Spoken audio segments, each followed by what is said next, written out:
to give you some background, growing up, I was this kid who who was always, Anahita is different, right? I think most of my friends always hated me because their parents used to point at Anahita and say, look at Anahita and learn from Anahita. I never wanted that to happen, but it was just the way it was. And when I was growing up, I had no friends, or even the friends that I had really didn't enjoy being around me, and I didn't enjoy being around them because I simply did not enjoy being around people my age. So whenever we went to gatherings, even though I was in primary school, I was like 7 or 8 years old, I always hung out with adults. I sat with a group of men discussing politics, or I don't know, stuff like that, you know? I never went to the room where children were playing.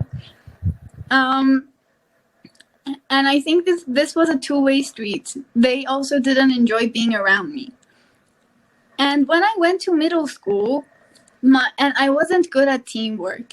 In primary school, I was terrible at teamwork. Whenever we wanted to do team projects or stuff, I was so bossy that I annoyed everyone.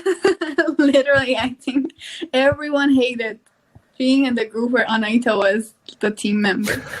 But when I went to middle school, my school put a lot of attention to teamwork and leadership. So everyone had to learn to teamwork, right? Because it was at the core of what the school philosophy was about, I think. And in every class, in every project, we were in teams. And I was having such a hard time because in primary school, I can say many of the students weren't performing well, or they didn't have the necessary skills to lead a team or to plan for the team and stuff like that. But when I went to middle school, everyone was talented, everyone was good, everyone had the potential to be the team leader. And being the bossy Anahita and the antisocial Anahita was starting to have its consequences. It was starting to hit me in the face, right? and because the school was putting so much attention, I had to learn how to teamwork. I had to learn how to socialize, and I started learning. It was the self exploration journey from realizing who I was and realizing why being that person is not good, and realizing who I want to be as a human being. So after 3 years in middle school, I learned to be a more social person, a better team player, a leader who is not a bossy person, right? And I remember it was between middle school to the first year of high school. I was probably 13. I called many of my friends or met them in person to apologize for the person that I was, right? And I literally did that. And when I went to high school, I could see that journey yielding fruit because I was performing better in teams. I was leading teams and more people were enjoying working with me. And I was enjoying being part of teams more than I was enjoying working independently. And I think the highlight was during the German Olympiad where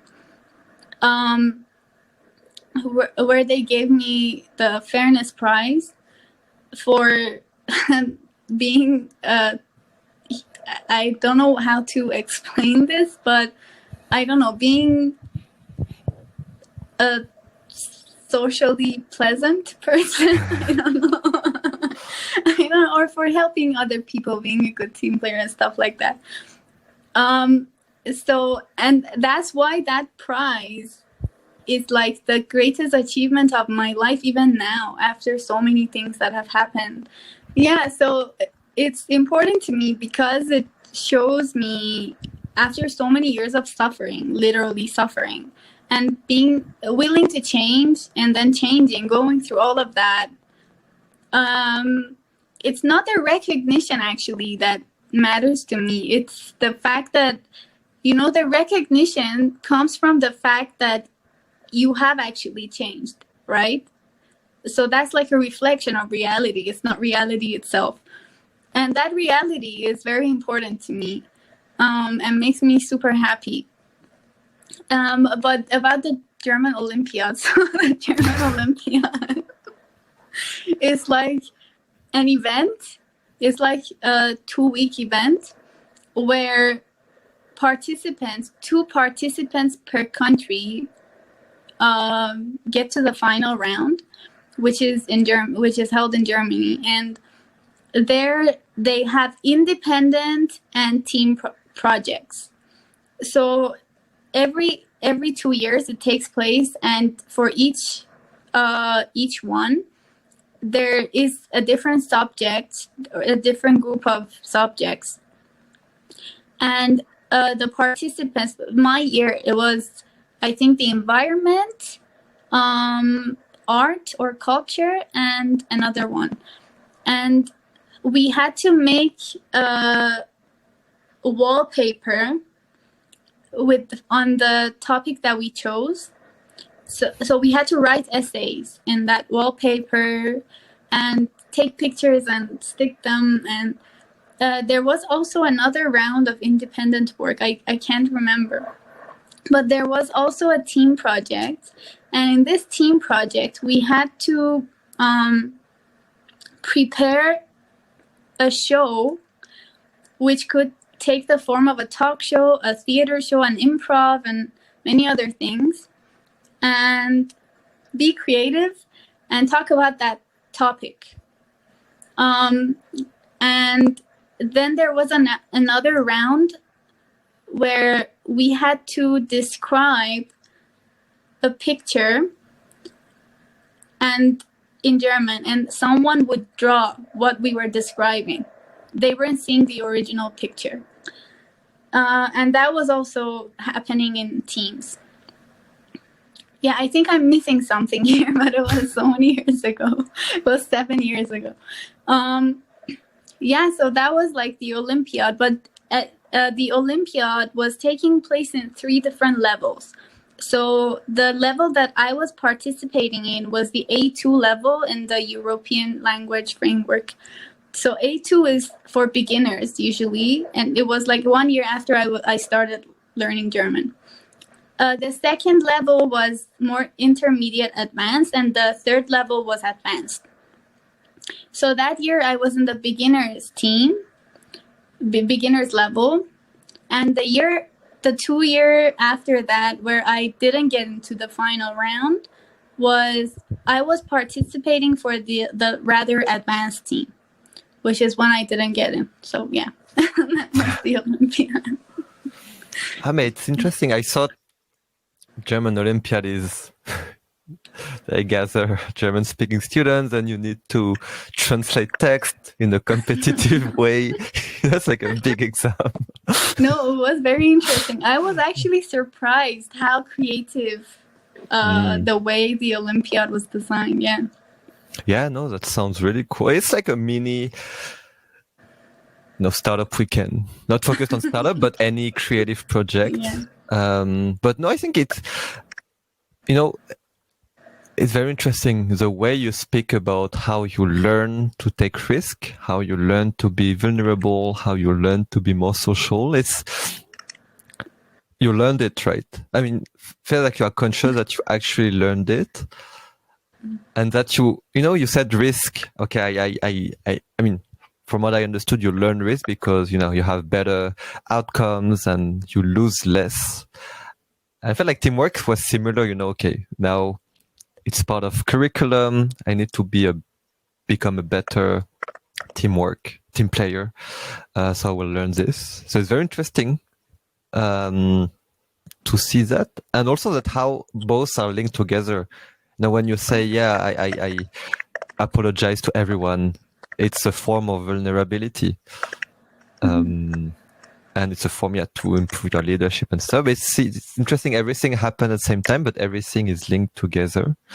Yeah, it's like pieces of a puzzle that first you cannot see, but when you look back, you see things fitting. And this is something that keeps happening in life. You know, that was like a highlight I told you about. But now even I'm trying to learn to embrace things the way they are every single day. It's not like at some point I learned and I accepted to accept. It's something that is hard to implement in real life. It's easier said than done.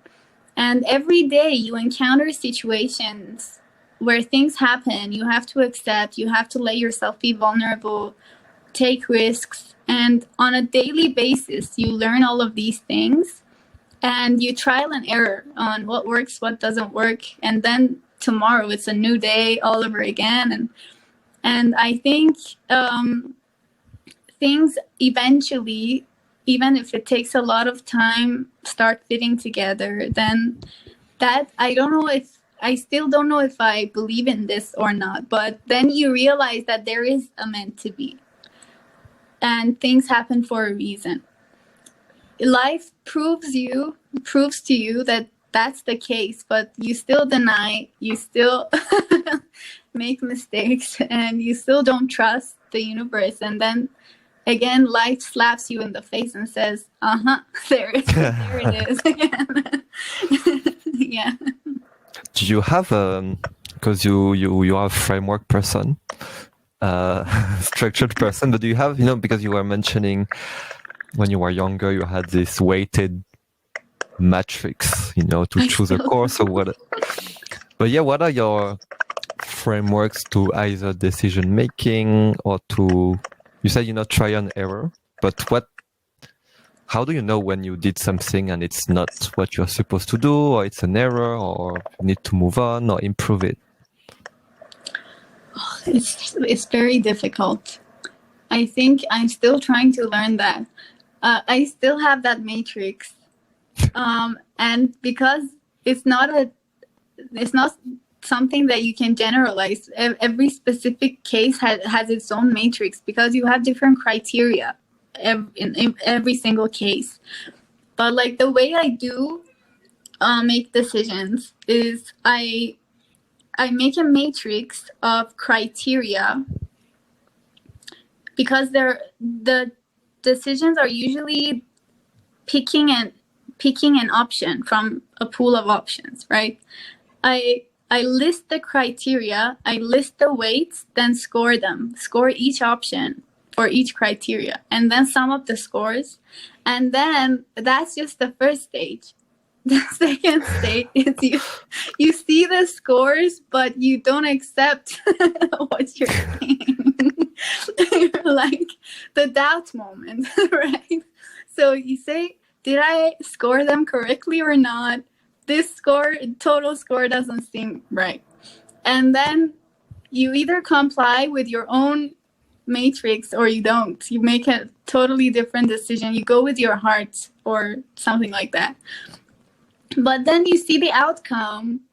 And I think something that I was talking to my uncle about a couple of weeks back was we spent so much time and we get anxiety from all of these decisions. And in the end, the decisions that we invest so much time and effort on are not going to have the tiniest impact on what happens in the future. But rather, the embracing of opportunities that come along, those are the key moments in life. And this is like a hypothesis that if it's true, it undermines every kind of problem-solving method or, I don't know, life coaching system that is in place, right? So with regards to realizing if I made the right choice or not, I think even when you see the outcome, you can't tell if you made the right choice or not, because life is still going on and you still don't know the actual impact that it has on your life path. So it's always too soon to tell if you made the right choice or not. But something that I have come to learn is no matter what decision you make, because each of them are a learning opportunity, even if you made the wrong decision, you made the right choice, right? So yeah, that's something that I've learned and I'm trying to implement. So if I want to respond to your question, I don't know.